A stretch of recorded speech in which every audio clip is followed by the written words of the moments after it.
I've lived with my new roommate for 2 months. I still haven't met him yet. Written by Octopusandcrow. I held my breath as I slid my key into my apartment's slightly rusted door lock. I looked back to Claire and she flashed me a wild grin. Her face was full of excitement and mischief.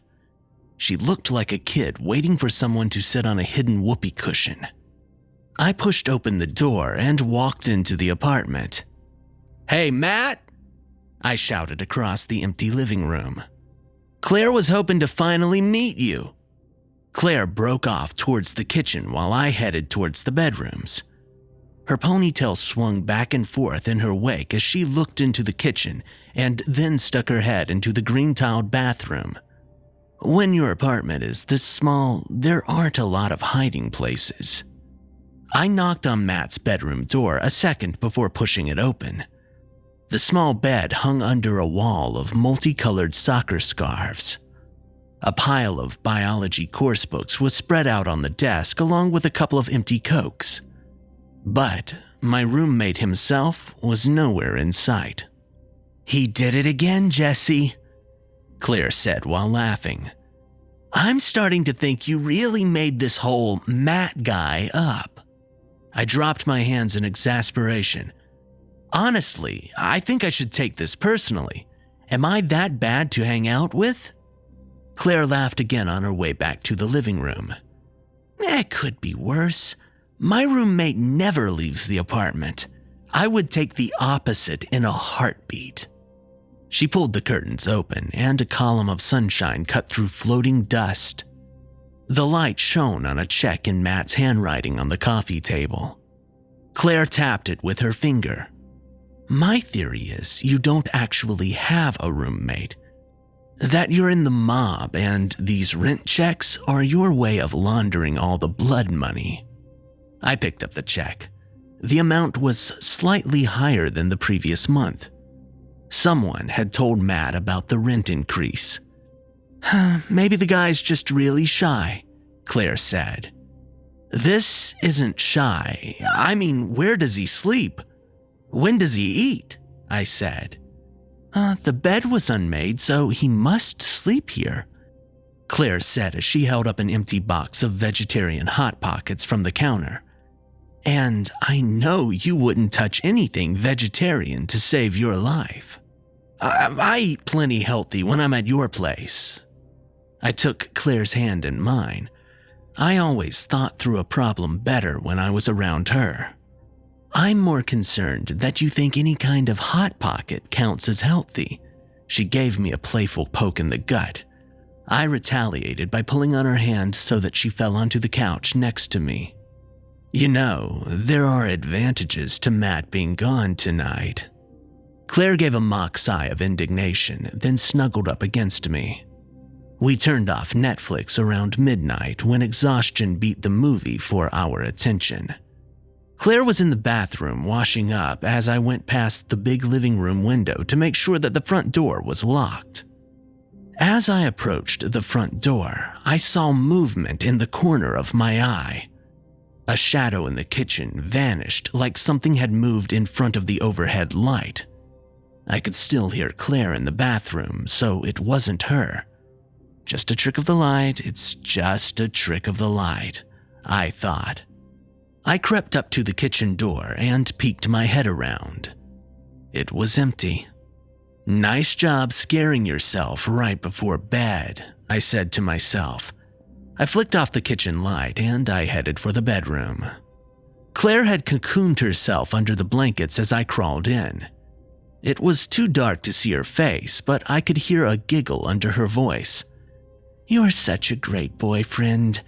You let me sleep in your nice warm bed and—" She was trying to talk me out of my nightly ritual. "And such a kind boyfriend, full of love and caring and—" Her voice trailed off and then transformed into a shriek as I yanked the covers off her and pulled all the blankets onto me. She scurried to get under the blankets as quick as she could. "Why do you always do that?" she asked. I gave her a kiss on the lips and reached around to start massaging her back. Well, it's the quickest way to get you right up next to me. She kissed me back, and I fell asleep to the smell of her hair. The footsteps woke me up. I thought that Claire must have been up for some reason. I love sharing a bed with Claire, but I do miss the chance to starfish in a big empty bed. I stretched my arms and legs out, and two of them landed on Claire's sleeping body. My mind snapped to alert and started listening for the footsteps again. The creaking of padded feet came from the direction of my door. I told myself I was being stupid. It's just Matt. There's nothing wrong with your roommate walking around in his own apartment. I decided that I would walk over and finally introduce myself. The bed creaked as my weight shifted to the floor. The footsteps started to speed up. They didn't switch to a run exactly. It was like the footsteps just realized that they were late for something. I took a deep breath before opening my bedroom door. I inhaled some dust and I sputtered a sneeze.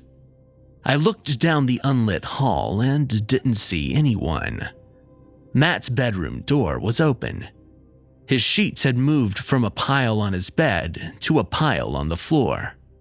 The streetlight shone through the big front window, casting a silver glow everywhere.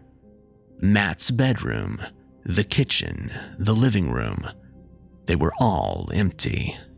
I pulled out my phone and I sent a text. "Hey, Matt, sorry for the late hour, but I just heard something in the apartment. We've had a couple of break-ins in the neighborhood and I wanted to check to see if it was you." The reply buzzed in less than 5 seconds. "Sorry for waking you. Had a chance to pick up an extra shift at the 7-Eleven and I only came home to eat. I made sure to lock up though. Good night." There was a dirty dish in the sink still glistening from the rinsing water. The large front window's curtains were now pulled back. Had Matt eaten a Hot Pocket while staring out the window into the dark night? It seemed strange, but when you know so little about your roommate, I think everything sounds strange. I walked across the living room and confirmed that the door was indeed locked. I turned around to go back to bed right as I heard the howl of wind kicking up again. A storm had been building up for the last few hours, and I sensed that it would be big when it hit. The trees outside began to sway back and forth while their shadows danced across the back wall. I had taken 2 steps back towards the bedroom when I noticed that one of the tree shadows wasn't moving. The shadow stood firm against the living room's back wall, like a short tree made of cement. Its branches stretched downwards towards the ground. The bottom of the branches extended out slightly and then pulled back in. It wasn't a tree at all. It was a person flexing their fingers out and then back into a fist. Someone was outside the apartment, watching me. Before I could swing my head around, the shadow recognized that it had been spotted and it broke into a run. His limbs bent like springs and launched the shadow across the living room wall. By the time I turned around, there was nothing but an empty street and trees blowing. I stood and watched for a few minutes before deciding that the man must be long gone. Nobody wants to find out that a man is looking into their living room in the middle of the night. I couldn't shake the feeling that this had something to do with Matt. But why would Matt stand outside and watch me putter around the living room? He had a key and could look around inside anytime he wanted. This was bad, but not bad enough to justify freaking out Claire. I crawled back under the covers and I curled up next to her. I still felt like I was being watched. If I called the police, then what would I tell them? That I had a roommate that came into the house late at night?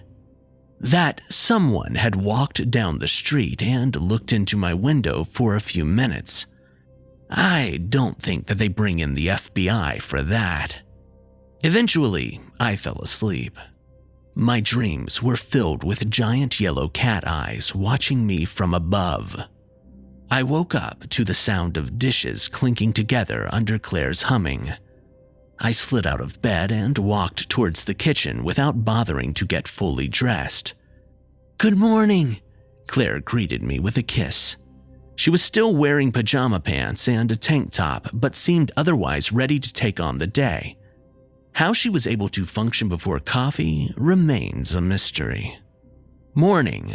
You're working today, right?" I asked. Claire volunteered as a dance instructor at a youth center. "Yes, so I need to be out the door." She swung her head around to look at the wall clock. "Crap, I need to be out the door 5 minutes ago." She ran to the bedroom to start getting dressed while I poured some coffee into a to-go cup. 5 minutes is barely late. And have you ever known a place to fire volunteers?" I called to her. Claire shot back a grunt at that one.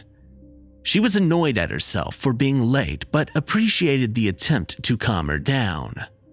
She ran into the hall wearing the best possible results of 3 minutes of getting ready. "You look awesome, hun," I said. That got me a kiss too. As she opened the door, she stopped herself and turned back to me. "I forgot to tell you, but we need to get some thicker curtains in your room. I had a weird feeling someone was watching us last night. And on that creepy note, I gotta run." She gave an apologetic smile, and then she was gone. I went back to the bedroom and looked for anything out of the ordinary. The curtains were thin, but the window only looked out on the blank wall of the opposite building. On the floor near the bedroom door, I noticed some black dirt scattered on the carpet. I remembered sneezing on dust at that same spot the night before. Only this wasn't dust. It was dark and sooty like ashes from a fireplace. The ceiling tile above it had the same ash smeared in giant splotches. I pulled over my desk chair and climbed up. The tile coughed out more dirt as I pushed it up. It was too dark for me to see anything. I slid my hand through the opening and I felt something hard and smooth. I wrapped my fingers around the object and pulled it out. There was a small rattle as the object collided with something else small. A dozen small items spilled out. It was like I had spilled out someone's junk drawer onto the carpet. Even with their thick coating of black dirt, I recognized each object immediately. A hairbrush, a music box, a mug with a ballerina on it, and dance in giant letters. In my hands was a picture of Claire and I on our last vacation to London. Everything was Claire's. Things that she had brought to the apartment here and there and then lost.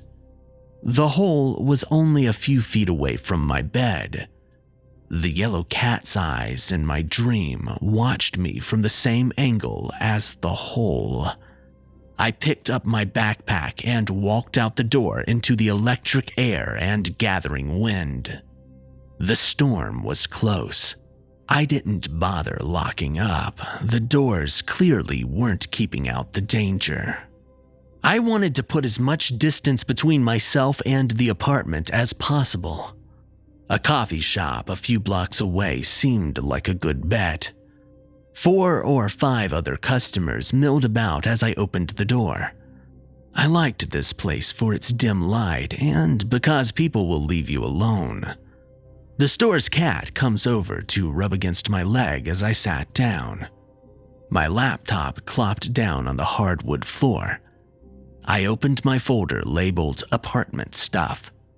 The oldest document was a PDF of Matt's Craigslist ad. Greetings, I am seeking one roommate for 2BR near campus. I'm a laid-back guy that likes reading, soccer, and progressive politics. Call me up and we'll find a time to meet. 2 months ago, I made that call and I had gotten voicemail. Matt texted me back saying that he was in a meeting and he couldn't talk. We kept texting back and forth for a few minutes and he said that we seemed like a good match. I Vimeo'd first month, last month, and security deposit, and I set a move-in date. He told me where the key was hidden behind the vent near the front door. In case I can't be there when you move in, he wrote. And he hadn't been there that day, or any days since. I Googled the apartment's address. The first couple of results were the usual roommate-seeking websites with the Craigslist ad that I had responded to second from the top. I was about to try another search when I glanced at the top result.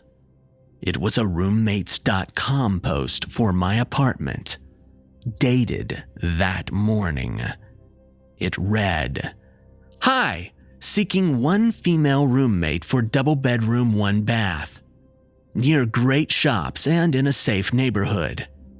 I'm a dance major, but don't practice in the apartment. Call or email." The post was signed Claire. I scooped my laptop into my bag and I ran outside. The wind was howling now and the sky was dark. I pulled out my phone to call Claire when I saw her missed text. "Hey, sexy. Left a book in the apartment. Going to run back and get it. If you're already out, then I remember where the emergency key is." The first lightning of the storm flashed as I hit the button to call her. I ran towards the apartment while listening to the rings. There was no answer. The rain started just as I reached my front door. I shoved my key into the lock and went into the apartment. All of the apartment's lights were on. The storm had turned day into night. The picture of Claire and I in London was now hanging on the wall with the black soot scrubbed off. I heard a switch click and the living room lights went out. The room fell into semi-darkness with the corners inky black. I could see the light switch across the room. Nobody was near it. I walked over and flipped the lights back on. 3 feet to my right, the shadow of a figure appeared on the wall. His fingers were extended and seemed unnaturally long. The man was back outside watching me. I spun around and I saw that the curtains were closed. The shadow wasn't coming from outside. I looked back towards the shadow and I saw that it stood only inches away. One of the arms reached up and moved back. The shadow's arm seemed to peel off the wall and move into the space in front of me. The arm moved as a liquid cloud of swirling blackness. It came forward and hit me in the face. Lights flashed and I tasted a combination of blood moving down my throat while bile shot up. "Jesse!" Claire's voice came from the bedroom. "Jesse, is that you?" Then she said with a little more uncertainty, "Matt?" The shadow bolted towards the sound, moving along the walls with its position and size shifting with the reflected light. I scrambled to my feet and I chased after it. My chase with the shadow felt like I was running down an empty hall with nothing in front of me. I kept pulling my eyes to the left and right as the shadow seemed to jump from one wall to the other. The lights were on in my room and the shadow moved towards my door.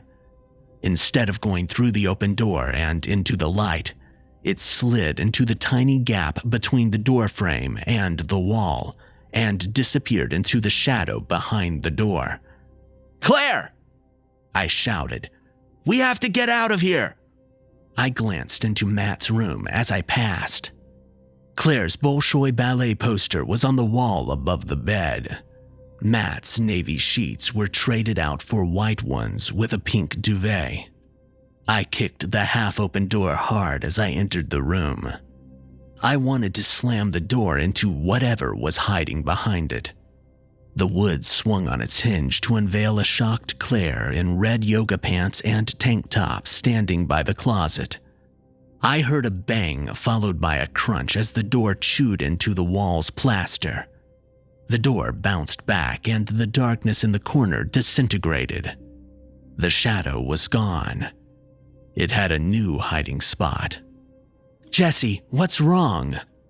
Claire's voice was on edge and stressed. She moved towards me with a comforting hand out. She stopped moving when I reached down and grabbed the base of my bed and flipped it against the wall. The overhead fluorescent shone underneath, but the shadow wasn't there. "Jesse, look at me." Her voice was full of worry. Under the bed was a graveyard of lost socks. I looked up and down for the shadow among the dust bunnies, but saw nothing. "Jesse!" There was panic in her voice now. Her hand was frozen in place a few feet away. I turned to Claire while trying to find words to explain. She was on the opposite side of the room. Her hand was lifted out towards me, but her long neck craned her face backwards. I took a step towards her, and she seemed to jerk her head back away from me. Her eyes were darting left and right in panic. It's okay, I can explain," I said as I slowly walked towards her. Her head didn't look right. I don't know why I didn't notice it sooner. The long, blonde ponytail that always hung down to her shoulders was gone. I cocked my head to the left and I saw it pulled out straight behind her into the dark closet. Two large yellow cat's eyes shone in the darkness. I lunged for Claire's hand at the same time that the shadow yanked on her ponytail. Her neck snapped backwards like a dummy in a crash test. She crumpled to the floor and began sliding towards the closet. I shifted my stance lower and I wrapped both hands around her ankle. Claire's body ground to a halt in our tug of war. She let out a scream of anger and began clawing behind her with her hands. From the closet, I heard a soft sound like faraway jackals laughing. It was mocking us. Both of Claire's hands shot backwards towards the sound of the jackal's laugh. I heard a short intake of breath and the laughter stopped. Claire's hands came back with blood on her nails. This thing could bleed. A low, angry cockroach's hiss came out of the closet.